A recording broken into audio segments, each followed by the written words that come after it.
모두를 충격에 빠뜨린 일이 일어났습니다. 한국 자동차 싸구려 아냐? 그렇게 한국을 무시했던 미국 여성은 도리어 한국 덕분에 가족 목숨을 구했다고 하는데요. 병원 응급실에서 울부짖던 그녀가 만난 충격적인 한국의 기술과 미국을 바꾸고 있는 현실이라니? 대체 무슨 일인 걸까요? 지금 바로 살펴보겠습니다.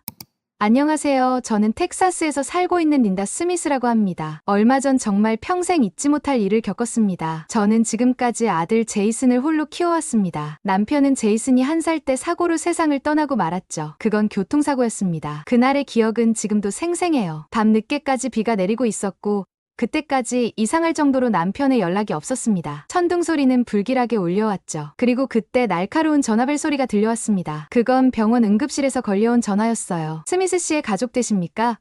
여기는 데이비즈 노스 오스틴 메디컬 센터의 응급실입니다. 지금 남편분이 교통사고를 당하셨어요. 빨리 와주셔야 할 것 같습니다. 처음에는 장난 전화인 줄 알았어요. 하지만 상대의 목소리는 너무나 진지했고 그 뒤로 온갖 병원 소음이 들려왔죠. 저는 당장 아이를 안고 병원으로 달려갔습니다. 하지만 이미 너무 늦은 상태였어요. 그리고 그날 제 세상이 무너져 내렸죠. 전 어린 제이슨을 품에 안고 눈물을 쏟았어요. 이제 어떻게 살아가지? 앞이 캄캄했습니다. 하지만 포기할 수는 없었어요. 제이슨이 있었으니까요. 그렇게 제이슨을 키웠고 이제 아이는 고등학교 졸업학년이 되었습니다. 이제 아무 걱정이 없을 것 같지만 사실 그렇진 않았습니다. 저는 줄곧 한 가지를 외면하고 있었거든요. 결국 제이슨이 먼저 입을 열었습니다. 제이슨은 저를 보면서 이제 졸업학년이기도 하고 자기 친구들도 차를 끌고 다닌다면서 자기도 차를 사면 안 되냐고 물었어요. 전 그 말을 듣자마자 바짝 굳어버렸죠. 제이슨이 차량 관리비는 자기가 스스로 벌어서 쓰겠다고 열심히 절 설득하려고 들었지만 제가 굳은 이유는 그게 아니었습니다. 제 머릿속에는 아직도 17년 전에 비 오는 날이 펼쳐지고 있었거든요. 또 그런 사고가 일어날 수도 있는 거잖아? 일단 엄마가 좀 더 생각해볼게. 결국 이렇게 말할 수밖에 없었죠. 제이슨의 얼굴에 실망한 빛이 스쳐 지나가더군요. 나중에 우리는 이 문제로 꽤 자주 다투게 되었습니다. 이렇게 되니까 내가 정말 잘못한 건가? 별 생각이 다 들더군요. 하지만 대체 어떤 걸 사야 한단 말인가요? 그 어떤 것도 마음에 들지 않았어요. 안전을 생각해서 유명 회사의 최신 차량들을 살펴보았지만 그런 것들은 굉장한 고가를 자랑했습니다. 그리고 그런 자동차는 사회초년생들이 끌고 다니기에는 너무 버거울게 뻔했죠. 미국산 차가 좋을까? 독일? 아니면 일본? 계속 생각은 하고 있었지만 사실 속으로는 어떻게든 제이슨을 말릴 생각밖에 없었죠. 그런데 이런 저를 보면서 친구인 캐롤이 뜻밖의 이야기를 꺼냈습니다. 뭘 고민해? 한국 거 사면 되잖아? 이러는 거예요. 캐롤의 말은 굉장히 이상했어요. 아니 한국 같은 싸구려를 왜 사? 솔직히 좀 울컥 화가 나더군요. 아들의 첫 자동차인데 무조건 안전하고 튼튼한 걸로 골라줘야 하는 거 아닌가요? 솔직히 한국 자동차는 겉모양만 그럴싸한 싸구려잖아요. 그런데 이런 제 말에 캐롤이 아직도 뭘 모른다는 듯 절 바라보았습니다. 대체 언제적 이야기를 하는 거야? 이러면서 요즘 한국 제품들이 어디 옛날의 그 품질이냐. 솔직히 이젠 한국 자동차는 이제 다른 어떤 것에도 밀리지 않을 만큼 좋다고 말하는 겁니다. 여기까지만 말했다면 저는 자기 일이 아니라고 참 대충 말하네. 이렇게 생각했을 겁니다. 도리어 가격만 생각해서 싸구려 차량을 제 아들에게 권한다고 생각했겠죠. 그런데 그 뒤에 놀라운 말을 했습니다. 캐롤의 아들 에단은 올해 16살이에요. 그런데 그 에단에게 이번에 한국의 현대자동차를 사줬다는 겁니다. 저도 모르게 아니, 더 좋은 걸 사줘야지. 하고 소리치고 말았죠. 그러자 캐롤은 저를 보며 한숨을 쉬었죠. 한 번이라도 현대나 기아 같은 한국 자동차를 찾아본 적은 있어? 이러는 겁니다. 왜 굳이 그걸 찾아보죠? 한국 자동차는 후보에도 없었는거려. 당연히 찾아본 적 없었죠. 제 대답에 캐롤은 그럴 줄 알았다는 듯 혀를 찼습니다. 그러더니 한국 자동차만큼 아이들에게 선물하기 좋은 게 없다는 거예요. 애들한테 첫 자동차를 사주는 게 얼마나 어려워. 애들은 자동차가 무조건 멋지길 바라고 우리는 성능과 안전이 최우선이길 바라잖아. 그런데 그 두 개를 만족하는 자동차가 별로 없단 말이야. 그런데 한국 브랜드들은 그걸 만족할 수 있어. 심지어 비슷한 성능 대비 가격도 합리적이지. 그러더니 의미심장한 말을 했죠. 자기도 한국 자동차를 타면서 한 번도 후회를 한 적 없다는 겁니다. 뭐라고? 이건 마치 그녀도 한국의 자동차를 이용한다는 말 같았어요. 제가 설마 하면서 그녀를 보니까 캐롤이 놀라운 이야기를 했죠. 이미 자신은 4년째 현대자동차를 타고 있다는 겁니다. 심지어 남편은 이미 7년째라고 했어요. 이 말은 온 가족이 한국 자동차를 타고 있다는 소리였습니다. 이건 단순한 우연이 아니었습니다. 온 가족이 특정 브랜드를 이용하고 있다는 것은 그만큼 그 브랜드의 제품을 신뢰하고 있다는 뜻이었으니까요. 이제 보니 그녀가 말한 모든 것이 자신의 경험이었던 거예요. 나중에는 아예 영업사원 마냥 저에게 현대자동차를 설명하기 시작하더군요. 이게 말이 되나요? 그녀가 간호사인 걸 몰랐다면 전 캐롤이 영업 판매원으로 일하는 줄 착각했을 거예요. 그만큼 신나서 떠들었거든요. 그런데 캐롤의 이야기가 좀 놀랍기는 했습니다. 온갖 안전 시스템이 탑재되어 있었는데 추가 비용 없이도 기본 옵션으로 제공되는 경우가 많고 그 가격도 성능을 생각하면 말도 안 되는 수준이라고 했습니다. 캐롤의 이야기는 그게 끝이 아니었죠. 그뿐만 아니라 연비도 좋은데 디자인까지 세련돼서 젊은 층에서 엄청난 인기를 끌고 있다는 거예요. 전 그 모든 이야기를 입을 떡 벌린 채 들었습니다. 아니 내가 아는 한국 자동차는 분명 싸구려 이미지였는데 이쯤 되니까 계속해서 고집을 부리는 제가 바보가 된 기분이었죠. 그날 저녁 집으로 돌아와서도 캐롤의 말이 계속 머릿속을 맴돌았어요. 나도 현대자동차를 알아볼까? 그런 생각까지 들었다가 화들짝 놀랐죠. 아니 어떻게 제이슨에게 한국 자동차를 사줄 수 있겠어요. 저는 제이슨 역시 저와 같은 마음이라고 생각했습니다. 그런데 그날 저녁 제이슨이 뜻밖의 말을 했습니다. 이제는 아예 확고하게 한국 자동차를 사고 싶다고 하는 거예요. 그런 제이슨에게 전 무슨 철없는 소리냐고 말했죠. 우리가 또 싸울 기미가 보이자 제이슨이 다급한 얼굴로 말했습니다. 이제는 아예 핸드폰에 저장된 수많은 사진들을 보여주면서 말했어요. 현대자동차를 타고 있는 사람들의 수많은 후기들을 다 정리해서 저에게 보여준 것은 물론이고 학교 애들도 10명 중 8명은 한국 브랜드 자동차를 타고 있다고 했습니다. 사실 제가 한국 자동차에 대해 알고 있는 건 거의 없습니다. 90년대, 2000년대 초반의 이미지가 전부였거든요. 그때만 해도 한국차는 일회용 자동차, 일본 아류라는 인식이 강했으니까요. 아니 한국이란 나라 자체도 잘 몰랐습니다. 거기에 10여 년 전 남편을 잃었던 트라우마 때문에 저는 더욱 조심스러웠어요. 저는 마지막으로 제이슨을 설득하려고 했습니다. 제이슨 자동차는 장난감이 아냐. 우리 조금 더 신중해야 하지 않을까? 엄마 나도 당연히 알지. 그런데 우리 집을 봐. 우리만 해도 냉장고, TV, 세탁기 다 한국 제품이잖아. 엄마가 생각하는 옛날의 한국이 아니야. 그 말을 듣고 보니 정말 그랬습니다. 저희 집을 둘러보니 TV는 삼성이었고 냉장고는 LG였어요. 휴대폰도 삼성 갤럭시를 쓰고 있었고요. 이렇게 되니까 더 이상 할 말이 없더군요. 하지만 가전제품과 자동차는 차원이 다른 얘기잖아요. 자동차는 정말로 생명과 직결된 문제니까요. 제가 쉽사리 결정하지 못하자 제이슨이 뜻밖의 행동을 했습니다. 품속에서 작은 봉투를 꺼낸 거였죠. 말없이 제게 건네주는데 그 안에는 놀랍게도 달러들이 가득했어요. 자신이 파트타임으로 번 돈이라면서 이걸 보태 쓰라는 겁니다. 이 모습에 전 엉뚱한 생각을 하고 말았죠. 그래 차라리 무리를 해서라도 미국산 자동차를 사야겠구나 생각한 거예요. 그런데 이때 제이슨이 제 생각을 알았다는 것처럼 말했습니다. 자신은 다른 그 어떤 것보다 한국차를 타고 싶다고 하는 거예요. 물론 전 거기에 대고 한국 자동차보다 더 좋은 걸로 사주겠다고 말했죠. 그런데 제이슨은 단호하게 고개를 저었습니다. 지금 자기는 그런 것보다 한국 자동차를 더 원한다면서요. 이렇게까지 나오니까 더 이상은 어쩔 수 없었죠. 이때까지도 우리는 앞으로 무슨 일이 닥쳐올지 전혀 모르고 있었습니다. 결국 우리들은 여러 매장을 둘러보다가 요즘 10대들에게 가장 인기가 많다는 현대 엘란트라를 구매하기로 했죠. 하지만 여전히 걱정은 남아있었습니다. 정말 한국차가 안전할까? 그런데 이런 제 마음도 모르고 제이슨은 아주 난리가 났더군요. 아침마다 자동차 유리창먼지를 털어내기 바쁘고 매일같이 친구들에게 자랑하는 것 같았어요. 나중에는 저를 태우고 드라이브를 가고 싶다고 했는데 그건 어림도 없었죠. 초보 운전에게 운전대를 맡기라고?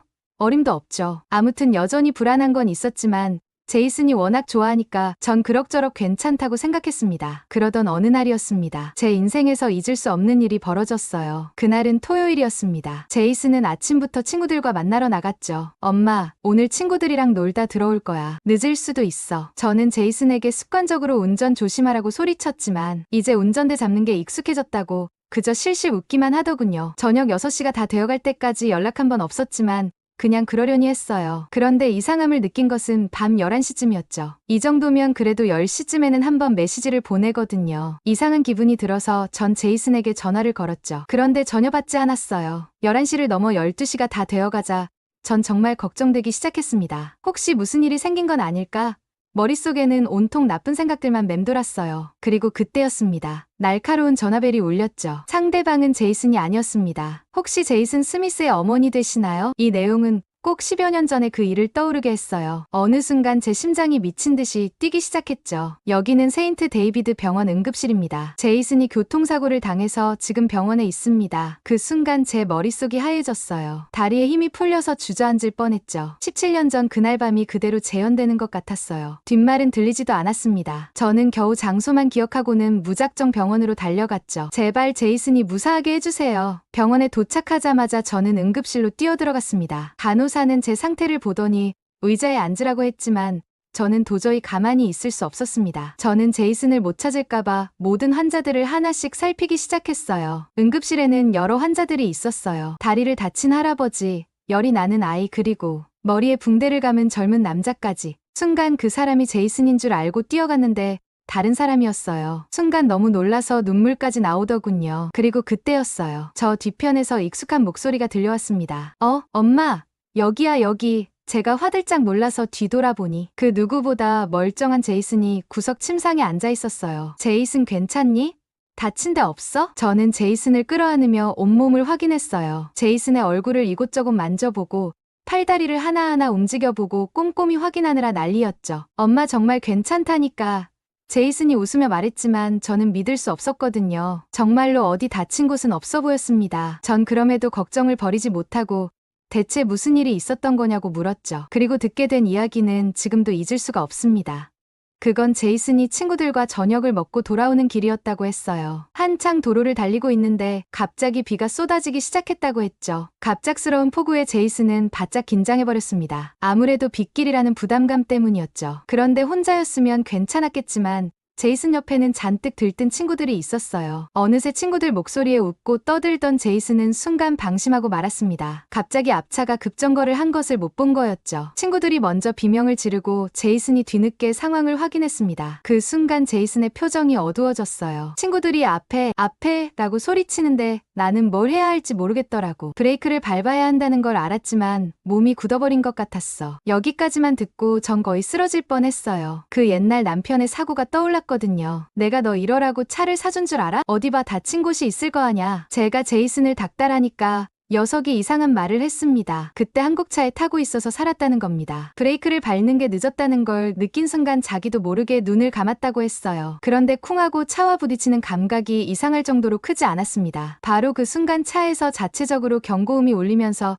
자동으로 브레이크를 잡아버렸던 거예요. 마치 위험한 상황을 감지한 것처럼요. 나중에 경찰관에게 들었지만 그 당시 사고는 꽤나 아찔했습니다. 제이슨 앞으로 몇 대의 차량들이 서로 충돌한 상태였습니다. 고작 차량 앞부분만 파손된 제이슨의 경우와 달리 바로 앞 차량들의 파손 정도는 꽤 심각했죠. 그러면서 경찰관은 제이슨이 운이 정말 좋은 경우라고 말했습니다. 경찰관은 사고 현장 사진까지 보여주었어요. 보세요. 앞차들은 범퍼가 완전히 박살이 났어요. 그런데 이 차만 피해가 경미하더라고요. 요즘 한국차 안전 시스템이 정말 대단해졌나 봅니다. 그 사진을 보는 순간 저는 온몸에 소름이 돋았죠. 아무튼 제이슨의 말을 들은 저는 그럼 왜 네가 전화를 안 하고 병원에서 전화가 왔냐고 물었죠. 그러자 제이슨이 친구들과 놀면서 핸드폰을 잃어버렸다고 하더군요. 그 말을 듣자 전 이제 한숨이 나왔죠. 그날 집으로 돌아오는 길에 전 수많은 생각이 들었습니다. 그때 캐롤의 말을 듣지 않고 제 고집대로 했다면 분명 구형 중고차를 살 수밖에 없었을 거예요. 그리고 그런 자동차에는 최신형의 안전장치도 들어가 있지 않았겠죠. 한국 자동차를 사는 게 정말 최고의 선택이었구나